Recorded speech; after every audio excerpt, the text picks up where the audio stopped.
Ja, für mich war immer mein Traum bei einem guten Lautsprecher, dass er in die Wand eingebaut wird. Das ist immer für mich ein fettes Studio, da müssen Speaker in der Wand sein oder sie müssen fette sein.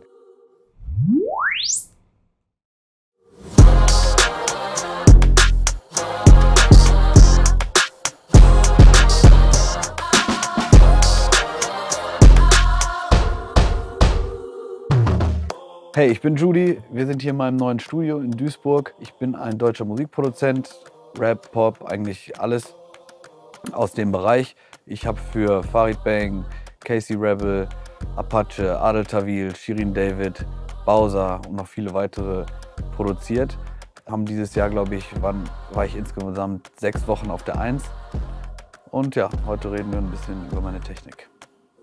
Ja, ich habe eigentlich immer sehr gerne Musik gehört und so die neueste Musik gesucht und wollte die auch immer Leuten zeigen. Habe dann so ein bisschen angefangen, hobbymäßig aufzulegen, auf Party von Kumpels von mir, selbst veranstaltete. Und das hat mir aber irgendwann nicht mehr gereicht und irgendwann habe ich durch diese DJ-Programme immer so ein paar Kniffe mit so Sampler-Buttons herausgefunden, wie man so ein Beat doch baut. Und habe mich dann schlau gemacht, habe mir irgendwelche Programme besorgt. Damals war es, glaube ich, noch Logic. Dann ging es rüber über Fruity Loops, Reason. Habe ich eigentlich alles ausprobiert gehabt, bis ich dann irgendwann bei Cubase gelandet bin, wo ich bis heute mit arbeite und auch nicht mehr missen möchte.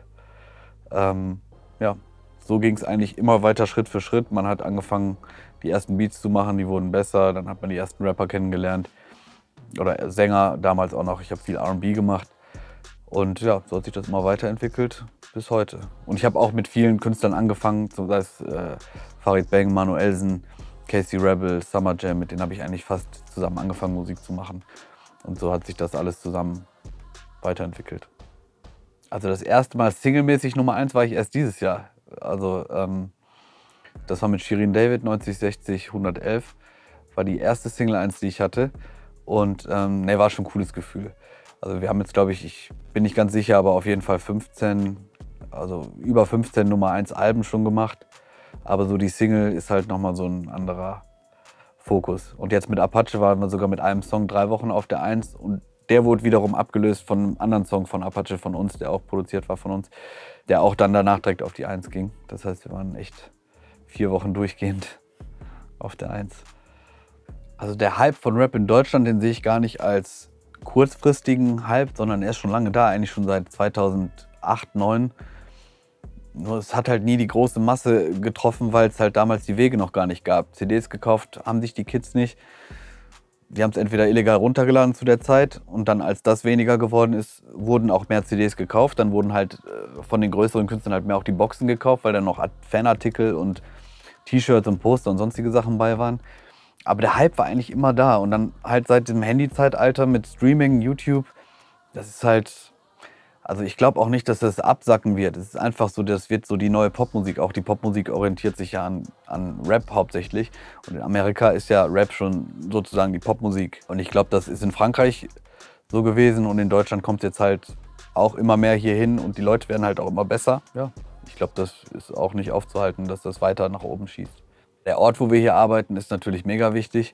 Man muss sich auf jeden Fall wohlfühlen können. Deshalb haben wir so design- und wohlfühltechnisch echt darauf geachtet, dass man hier reinkommt und gar nicht mehr rausgehen will.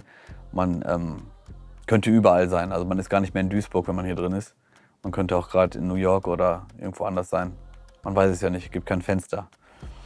Aber wie gesagt, der Vibe hier ist immer das Wichtigste. Wenn sich ein Künstler hier nicht wohlfühlt oder irgendwas nicht komfortabel für einen ist, dann ist es immer schon blöd zum Arbeiten. Also man muss sich immer alles so einfach wie möglich machen. Man muss die Arbeitsabläufe gut regulieren, dass man sofort aufnehmen kann, weil viele gehen schon in die Gesangskabine, bevor das Programm geöffnet ist. Deshalb da muss man immer schnell sein, alles muss direkt voreingestellt sein. Und man muss halt immer gute Getränke da haben. Einfach so Kleinigkeiten, die einem das Leben besser machen. Die erste Reaktion, als die ersten Künstler nach dem Umbau reinkamen, war natürlich eben, ist die Kinnlade runtergefallen. Und boah, endlich. Ja. Und natürlich die großen Genelec Speaker, da haben die Jungs immer schon, ich so, okay, ich mach die mal an und dann war immer schon das Lachen groß. Und ja, Reaktion war mega. Also jeder wollte gar nicht mehr gehen. Ich habe, glaube ich, mit 3 neuen Künstlern in der Zeit gearbeitet, die zum ersten Mal hier waren. die schon ihrem Management gesagt haben, ey, ich will nirgendwo anders mehr hin. Mach wieder eine Session klar und bitte, wir müssen nächste Woche nochmal kommen. Oder? Ja. Ja, also wenn die Künstler natürlich oder neue Künstler ins Studio kommen, ist es natürlich mega wichtig, dass man die Sachen laut abspielt. Und gerade mit den riesen Genelec-Speakern, da fliegt einem hier alles weg, wenn man die wirklich aufdreht. Aber auch nicht störend. Also der Raum ist natürlich auch sehr gut gebaut. Das ist natürlich, eine gute Box bringt dir nichts, wenn der Raum scheiße ist, auf gut Deutsch gesagt. Wenn der Bass dröhnt, das liegt dann meistens am Raum. Aber ich sag mal so, mit den Speakern kann man halt wirklich laut hören. Und auch so, dass deine Kopfhaut vibriert, ohne dass es aber störend ist. Und das ist immer das Wichtigste. Danach habe ich Ewigkeiten gesucht. Und das kriegt man, glaube ich, auch nur mit fest eingebauten Main-Monitoren so hin. Also die großen Speaker benutze ich auch zum Produzieren. Also ich kann echt schwierig umschalten auf kleinere, obwohl die kleinen The Ones auch super klingen. Also die benutze ich dann auch schon mal, wenn ich irgendwas ausarbeite oder editiere, dass ich nicht die ganze Zeit auf voller Lautstärke fahre. Aber die sind wirklich, also ich habe die ersten Mixe hier gemacht und ich war überrascht, wie echt die klingen. Trotz der Lautstärke und man denkt immer, ah, die klingen aber sehr schön, nicht, dass sie zu schön klingen. Aber ich habe es bei den ersten Mixen gemerkt, was dann doch den Unterschied macht und man hört echt noch mehr Frequenzen raus. Auch die Hochtöner sind echt top, beißen nicht. Das ist für mich immer ganz wichtig gewesen, dass Hochtöner nicht so beißend sind, aber trotzdem ehrlich sind. Und ja, wie gesagt, ich produziere auch fast alles auf den großen. Ist für mich schwierig, auf die kleinen immer umzuschalten, aber zum Gegenhören mache ich es oft. Ja, ich muss nur, wenn wir aufnehmen, weil die Gesangskabine ist hinterm Studio. Das heißt, da geht noch ein bisschen, obwohl es Raum-in-Raumbau ist, geht der Bass immer noch einen Tick durch. Da muss ich halt wirklich den Bass rausdrehen. Aber kann ich ja auch super über dieses Sam Smart System machen. Das kann ich ja alles über den Rechner steuern. Die sind ja per Netzwerkkabel verbunden. Und ich kann auch den Bass sofort aus den Boxen rausziehen, wenn ich will, digital. Und das ist auf jeden Fall eine Arbeitserleichterung, die ist super. Also mit Subwoofern hier im Studio arbeite ich so. Und zwar habe ich den über die großen Genelec laufen. Und zwar nicht, damit ich mehr Bass habe, weil die selber schon so viel Bass haben. Die hat ja jeder einen 15er Woofer drin. Und ich kann halt über die GLM-Software steuern, ob ich ihn nutzen will oder nicht. Und dann nutze ich ihn nur bei tiefen 808s zum Beispiel, damit ich das Frequenzspektrum also wirklich komplett höre, bis 20 Hertz runter. Und wirklich höre, ob die sauber klingen, ob da irgendwelche Störfrequenzen noch drin sind. Dafür nutze ich den. Also, weil mehr Bass, Subwoofer heißt nicht unbedingt mehr Bass, sondern einfach nur deutlicher und klarer das Frequenzspektrum zu hören. Aber für normal lautes Hören stelle ich den meistens ab, weil die 1234er haben schon so ordentlich Bass. Und gerade bei der Raumgröße und dem Bau auch von dem Raum, von der Akustik, klingen die schon echt saftig. Die kleinsten Speaker, die ich habe, sind die Genelec The Ones. Und zwar sind das Dreiwegesysteme, die ich oft benutze zum Gegenhören und wenn ich halt leiser höre. Also wenn ich jetzt nicht das riesen Frequenzspektrum wie auf den 1234ern haben will, sondern auch wirklich mal Detail. Wenn ich jetzt zum Beispiel einen Mix mache, höre ich immer wieder gegen. Beim Produzieren manchmal auch, wenn ich zu lange zu laut gehört habe, mache ich ein bisschen die kleineren an.